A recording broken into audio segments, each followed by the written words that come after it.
It's just this huge revelation. I feel like I'm like a little diamond in the rough here that I was like, oh my God, I'm amazing. I could do this. Like, I'm a businesswoman. Wow. And it's all literally thanks to you and my husband who pushed me to do it. But really, I credit you 100%.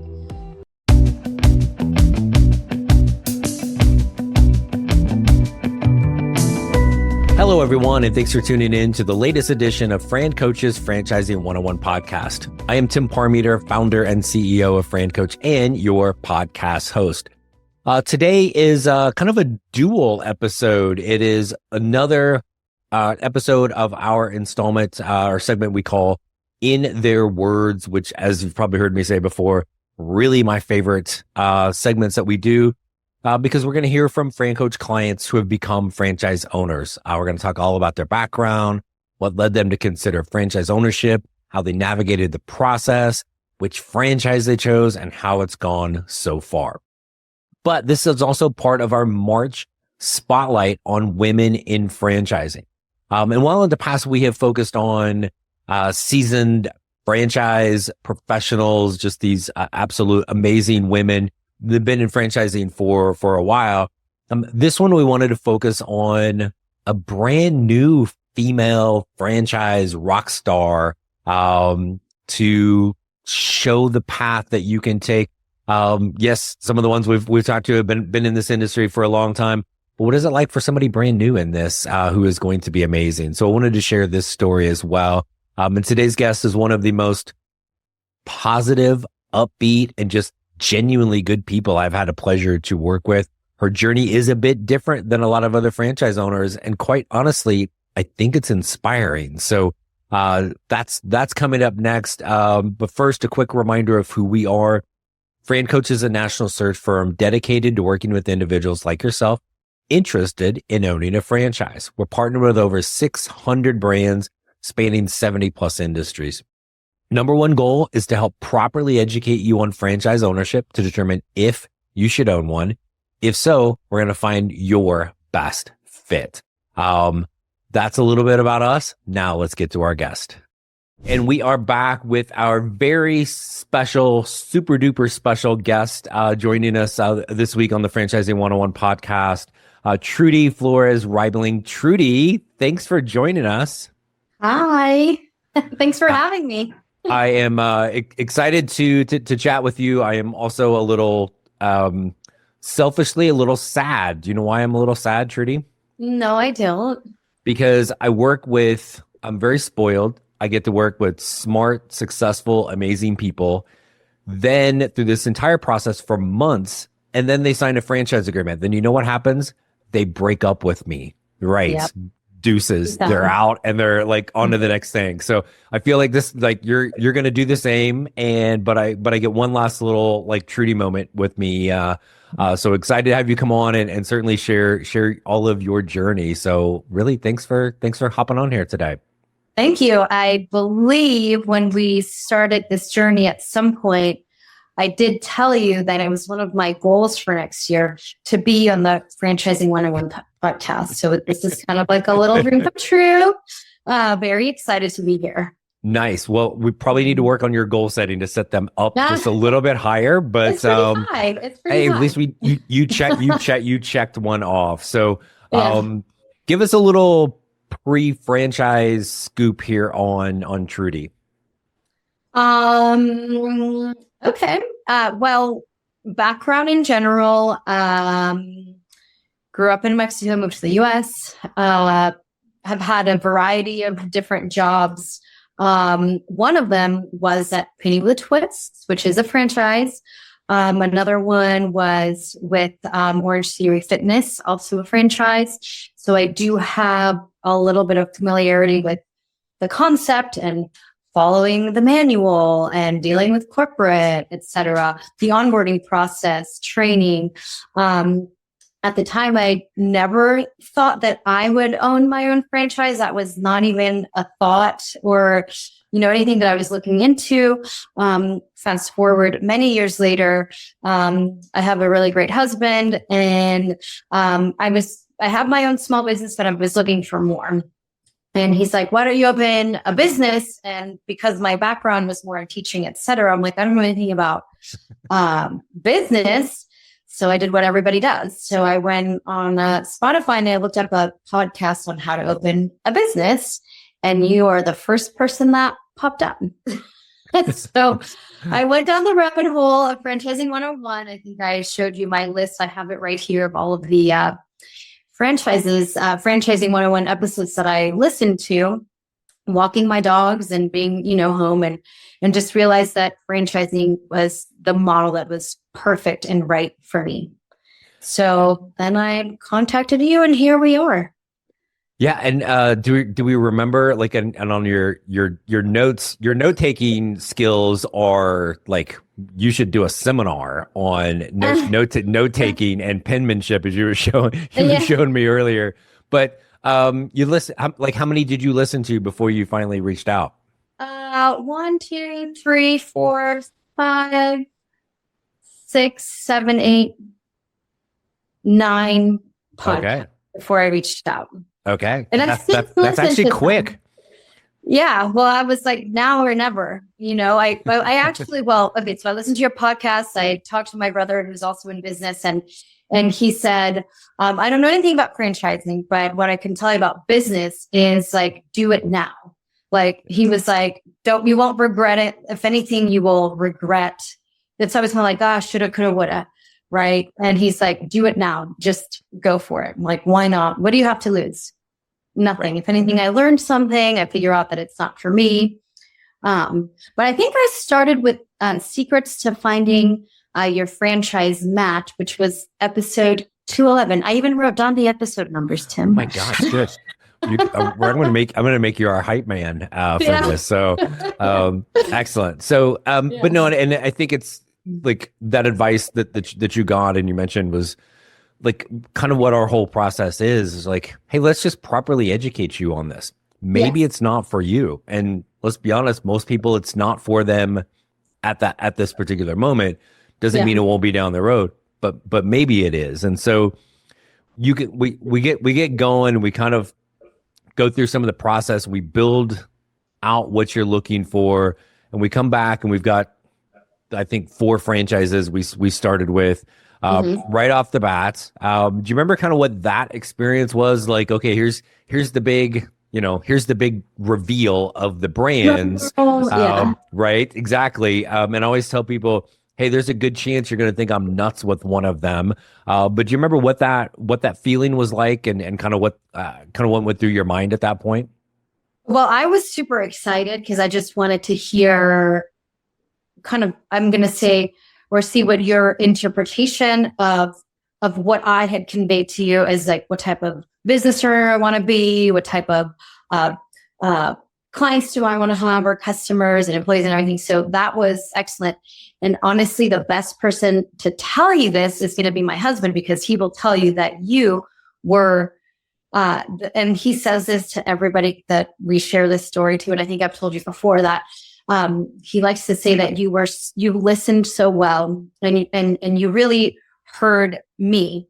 And the 4 options that you gave were perfectly tailored to my personality, to my needs. Like ultimately, I really could have picked any of those 4 different franchises and would have been happy.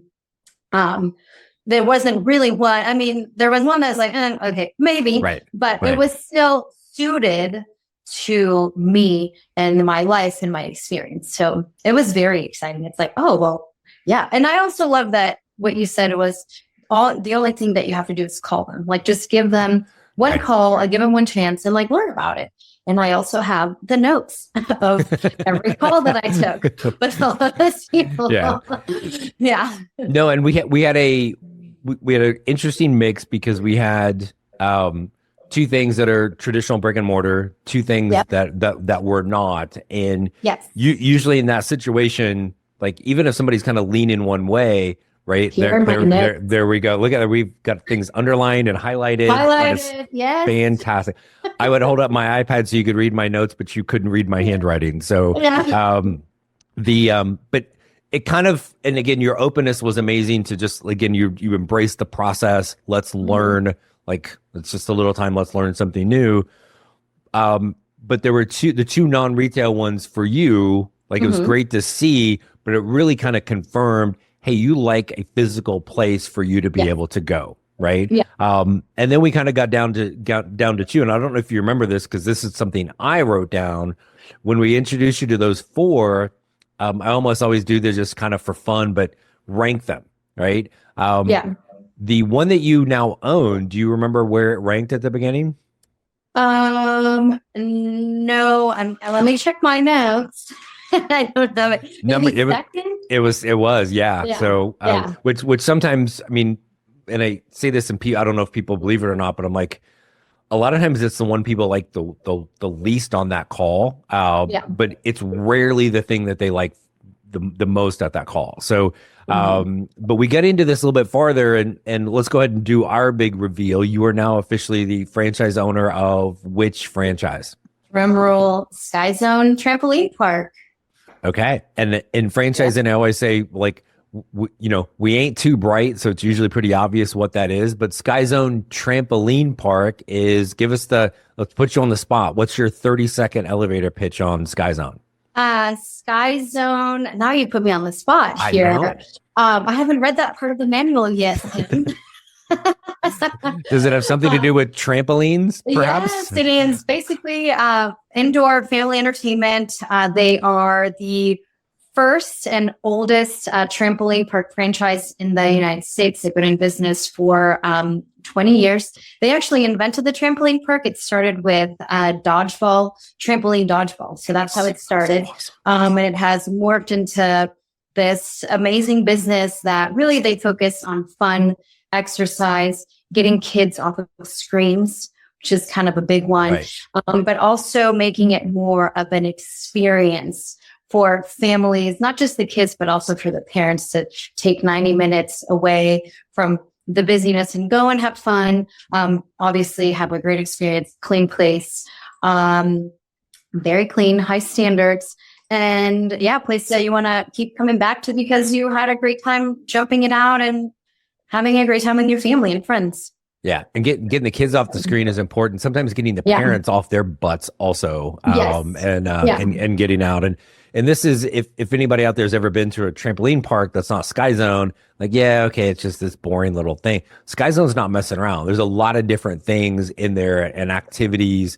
And I think one of the favorite things, and we'll come back to this in a second, but when you went out to the last stage and you went to meet the team day, discovery day, those terms are interchangeable, but you don't just go to Sky Zone and see the office, you go experience it, right? And some of they take some pictures, whether you guys knew it or not, but there's one literally like you're going down this slide thing and then into the air, into the pit of all the foam or whatever, and the massive, and it wasn't just you because I saw a couple others, the massive smiles on these grown ass adults in there just having an absolute blast was really pretty cool to see.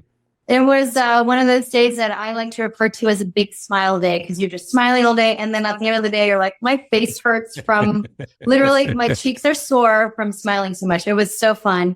And I was told before, actually, we went to Discovery Day, like that people are watching, right? Because we're judging the corporate people, if you will, the franchisors, but they're watching us too. And they're making sure that we're trying all this stuff and having fun and not being like sticks in the mud. But my husband and I are fun people anyway. So, and he just went down every slide and it was just so much fun. It was great. They had to drag you guys out of there at the end of the day. Like, come on, we still have some work to do.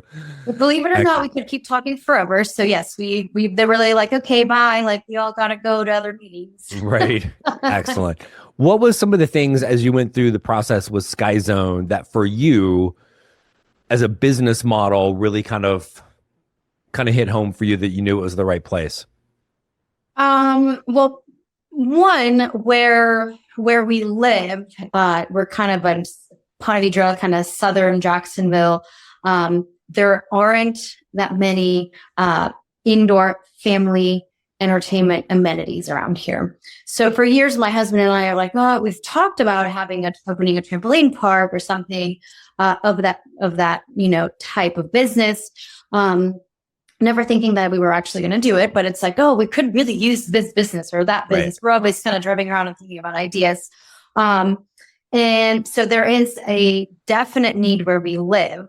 And with Sky Zone, again, what I really liked about it, well, I do have 3 stepkids, so I have been to all of the trampoline parks here in Jacksonville.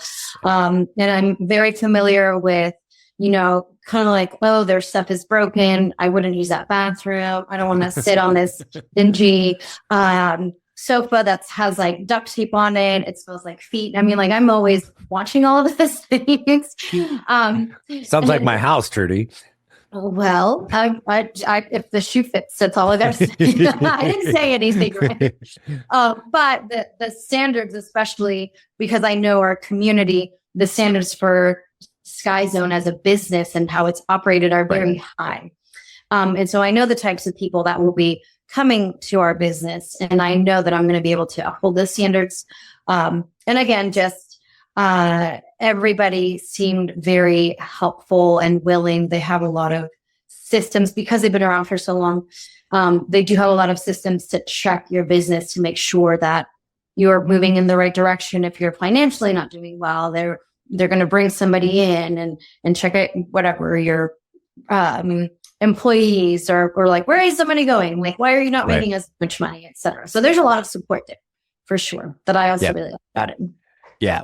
And speaking of support, one of the things, especially for a brick and mortar franchise opportunity that can be a little bit intimidating is like, oh, we need a location, right? Yeah. And not just need a location, but we've got to find the best one. How do we know it's the best location? And then do all of the negotiation on the lease, the tenant improvements, the build out, all of those things. That can be overwhelming because yes, we may have, bought a house or, got an apartment back in the day and signed a lease, but this isn't that, right? Hardly anybody out there has done all of those things from a commercial real estate standpoint. I know that can be a little overwhelming. And we had talked about this during the process. What did you learn during the process about their support? And now what's your experience been already, even early on as an owner, for that real estate support? Hey folks, would you be interested in owning a franchise that has been cooking up something special since 1941? A brand with nearly 1,000 locations around the globe, yet still tons of opportunity for expansion. A brand that, despite its size and age, is still a family-run business with strong values. If so, I got one for you. Dickey's Barbecue Pit. Dickey's is a fast casual franchise that is different from everyone else in that space, as it is less about fast or casual and more about amazing food and a great customer experience. With a smaller footprint and easier build out than most food concepts, Dickey's has an affordable investment, so it is a fantastic option for someone who loves great food, wants a business with a family feel, a well-known name brand, and tons of support. If this sounds like what you've been looking for, then go to dickeys.com to learn more and get cooking on your better tomorrow. So real estate for us is going to be, I will say, the biggest challenge. I think for most people, but for us especially because we need a very large space. So we are looking for ideally a 35,000 square foot building, which if you think about it, it's like the size of a Bed Bath & Beyond. Right. So it's massive. So finding that is daunting. With Sky Zone, they do partner with CBRE, which is one of the largest commercial real estate brokerages in the United States. They have U.S. man, kind of like a main U.S. guy. Then there is kind of like a Southeast guy. And then they connected us with an actual CBRE person. So there's like 2 Sky Zone people and 1 CBRE person. So far, we've had 2 meetings with them. And we had an excellent meeting yesterday. Fortunately, my husband is also in commercial real estate, not here in Florida, in Jacksonville, and he doesn't do retail. So he knows a lot of this stuff, but he's just not Right. connected to those people. But he has been very impressed with the CBRE guy. He knows everybody here. And he has already presented us with two tentative Bible options, but they have, if we go back their first call, they did explain kind of the process of like finding a site, negotiating a lease, the tenant improvements as you've discussed, everything. They really have everything handled.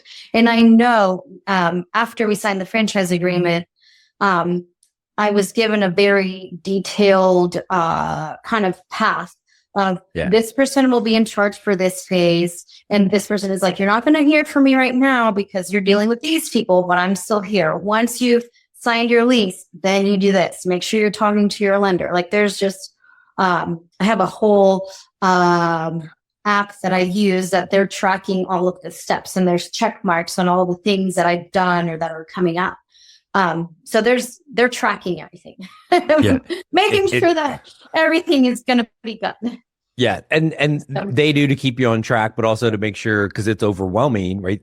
The franchises, they do this for a living. You're like, this isn't their first rodeo, bringing somebody on, but it's yours. And it's like checklist for the checklist sometimes, I think, right? But like, have you found that? Because it's one thing, again, at the beginning, oh, yeah, we're going to support you, Trudy, all this stuff. Have you found that even more reassuring now that you've gotten into it and you've like maybe overwhelmed with the list and all the stuff, but does that help you sleep at night knowing you have that level of support? Yeah, for sure. Right now in this very specific phase, it's a little kind of like hurry up and wait. Yeah. So real estate just takes a long time. And there was a little, we had our first meeting, and then the next meeting wasn't for like 3 weeks because there was people were on vacation. Then there was a family emergency, and we were like here just kind of like tap tap tap, like all right. But then yesterday, the broker from CBRE was like, I talked to this person, I talked to this person. So they're doing their job, right? So I feel very confident. Then I got my manual, even though it's manual from last year, we still printed it out. We have a business plan also that they sent us for us to fill in, which we're working also with our lender to get all of that stuff together. So there's things that we're working on and a lot of support that we're getting through. Yeah. Awesome. Good. And you and I've talked about this a bunch, and this is why I know you'll be successful. It's just like, it's hard, I think, sometimes for people that are really smart individuals, which is basically everybody we talk to, like yourself. You almost have to turn your brain off a little bit and be dumb and just like, don't overthink it. If they're saying do this, this, and this in that order, like nod up and down and go, yes. Right. And so, and I think your background, or maybe let me flip this to a question. Your background, you talked about working at a couple franchises, right? You you didn't own them, but you worked them. You saw the inner workings of the operation. Like, how much, if any, has that helped, you think, prepare you for now being in that owner seat for your franchise? Well, I still talk to the owners of Painting with a Twist, and one is a brother and sister, and so I've talked to them about my experience, and they're just very excited about it because they've owned Painting with a Twist for over 12 years now. And they're still very happy, etc. And with both Painting with a Twist and with Orange Theory, with one of them, like even though I was with one, I was just an artist, etc. But I did a lot of stuff, corporate training, etc.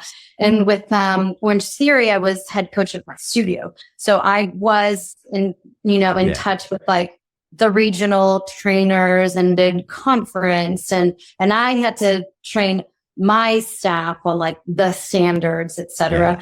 So I kind of have an idea of what is expected of me.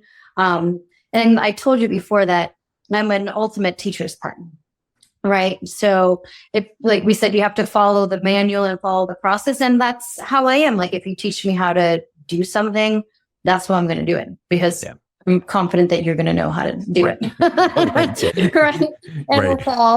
If you're going to spend the money and trust the franchise, then trust the franchise. Yeah, yeah. And I listen to, obviously a ton of your podcasts, and what I've heard is that when franchises fail is like when the franchisee tries to deviate from the plan and then things get all wonky. Well, we'll see, but I don't plan on doing that. Well, and I think you experience this. Most people do when they are going through this journey and they get to the point, the validation calls where you can speak to owners, and usually there's somewhere in there where an owner will be like, well, if I could do this over again, or if I could go back, I would do this differently.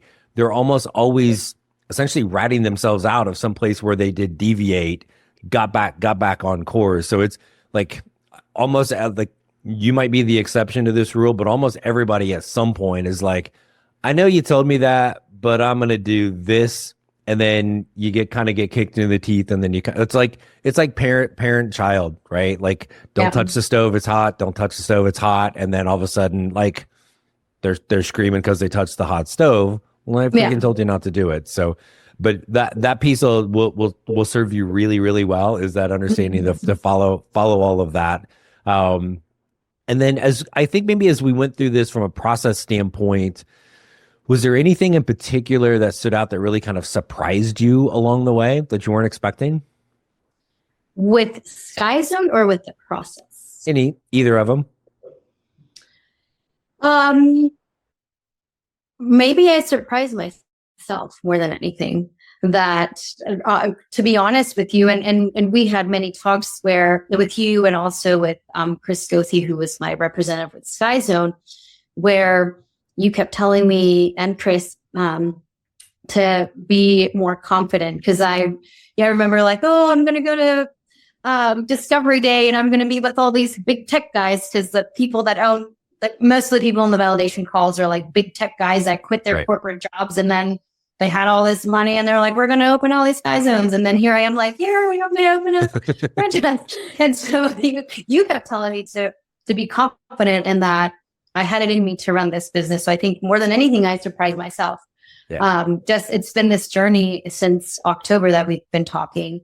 And I just feel like I can conquer the world. Like I honestly feel like, oh my gosh, I can't wait to tell everybody in Jacksonville that we're opening this business and it's going to be amazing. And I'm going to, I don't know, like be able to like support my family with this business, and like give my husband a little break for him to relax. And I'm going to be like the main person, and he's going to be able to relieve some stress, because his life is very stressful. So I'm very excited about that. So I think surprising was really finding my own potential. Yeah, it's that, right. And one of the things I think that you talked to a couple of those owners that had big tech backgrounds, right? Maybe weren't going to be the best at relating with the staff, right? Versus where you can really see that, like almost kind of from a mentorship. Some people, like, everybody worries about labor to a certain extent, but you got to find your fit with that. And the thought of, you're going to have a lot of kids working there, right? High school, college kids. But you even talked about like seeing that as an opportunity to really kind of mentor them, have that positive attitude versus, like grumpy old crotchety guy like me in there going, make the popcorn faster or clean this. Like, really kind of take them and have that nurturing effect on them. That excited you, where it might scare the heck out of somebody else. Well, and with that also, another thing that's good about Sky Zone is that they recognize that dealing with Gen Z is challenging, and that's basically our labor force. And they have trainings on how to motivate these kids that are not motivated by money. Right. Basically. So there's a lot of workshops that they have put together and that continue to put together on how to get these high school and college kids to be good at their job, be engaged, et cetera, which is engaging. So there's that one side. The other side that I thought was funny that you mentioned it, that in one of the validation calls, one of the tech guys was saying that it took him a year to get adjusted to working with, essentially, not as intelligent people, because he's like, I was in tech. And so I'm dealing with engineers and solving all these complex problems, and then sold his company, gets to Sky Zone, and he's having to deal with teenagers and college kids that are not very smart and not very motivated, and how that was a big shift for him. Right. So it's very interesting. And it's all very interesting. And I was a teacher for a little while, so I'm good at, talking to kids and relating, etc. Yeah, it all goes back to, and there may be somebody out there listening going, "Oh my gosh, that sounds awful." Well, then this isn't for you. That's okay. It really, all of those things kind of factor into ultimately finding that best fit, right? So, and I love how you talked about kind of finding your confidence with this, and because again, like you've got the personality, you know how to lead, you can build relationships. This is a smile, fun, happy business, and like that, you're going to do great with that. So, somebody out there is listening where you were 6, 7, 8 months ago. Maybe I could, maybe I should, I don't know. What might be some advice that you would give somebody out there listening right now that's wondering if this might be a path for them? Just do it. Like my brother said, just do it. Make the call. That's a great slogan. Can I trademark that? I know. We should definitely trademark that. Yeah, just do it. I mean, honestly, but I will say, calling you, or, your company, you have nothing to lose. I mean, my mom always said, if there's no asking, you'll get a no. That the worst thing that could happen is you get a no. Right. So like kind of conquer that fear. And then it's a journey. So why not explore it? Because then you may end up on the other side like me. And it's just this huge revelation.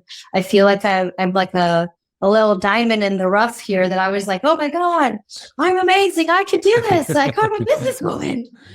Wow. And it's all literally thanks to you and my husband who pushed me to do it. But really, I credit you 100%.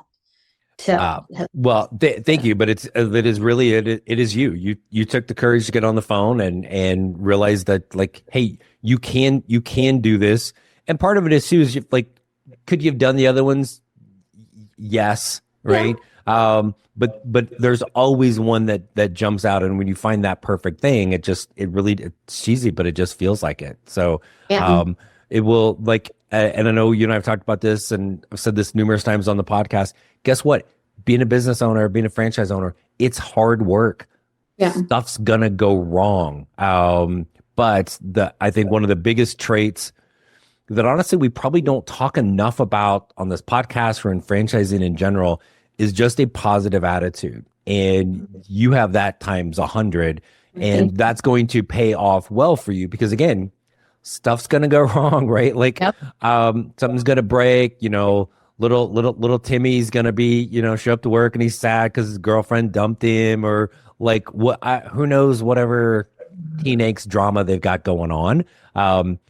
I know when we were that age, we had no issues. We were perfect, children, always motivated, always did the right thing, always respectful. I'm old enough that I would have gotten beaten to death had I not been that way, right? But apparently we're not supposed to beat our children anymore, so they've gotten a little spoiled and entitled with that. Soft, but yes.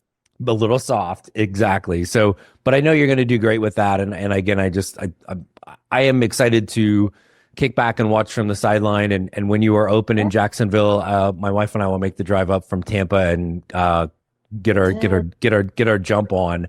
Friends and family day for sure. Yeah, we're not bringing our kids. We want to have fun. So, okay. but no, Trudy, I can't thank you enough. It's been a pleasure, like, getting to know you and watch your journey. And thank you so much for coming on to chat with us today. Well, it is an absolute honor. Like I told you, I think the first time when I made the appointment to talk to you, and then I saw that it was you, and then I picked up the phone and I was like, oh my gosh, I can't believe it's you. It's the Tim Parameter. Like, this is crazy. So you're amazing. You really have pushed me to get to this place today. So thank you. My pleasure. And again, thank you so much for joining us today. Well, thank you so much. And we'll see you summer of 2026, Sky Zone Jacksonville coming soon. Exactly. I can't wait. Thanks, Trudy. Yes, you're welcome. Thanks so much again to Trudy for joining us. What a great story. And I am incredibly excited to watch her journey. And once they get open, hop up to Jacksonville and do a little jumping around. Hopefully they're playing some House of Pain in there. So a little old person reference for you. We hope her story inspires you and makes you want to kind of explore this a little bit further. If so, we are here for you. It is always FranCoach.net is where you're going to find me and our team. There's never any fee for our service. Like, we're here to help you figure out if you should own one, and if so, which one. And just like we did with Trudy, help you create your better tomorrow. Next week, we've got another fantastic rock star female franchise professional to share their story with you. Tomorrow or when you listen to this, every Friday, 8 Eastern, 5 Pacific on Biz TV, the Franchising 360 show. We got a pretty cool guest. It's a dude, but like, that's fine. Podcast is for the women. The show's, well, you know what? The show's got a fantastic rock star female franchise professional as well. My co-host and better half, Danielle Wright. So I guess we did cover it. So anyway, tune in there. Until next week here on the Franchising 101 podcast. Thanks for tuning in, and we will see you next week.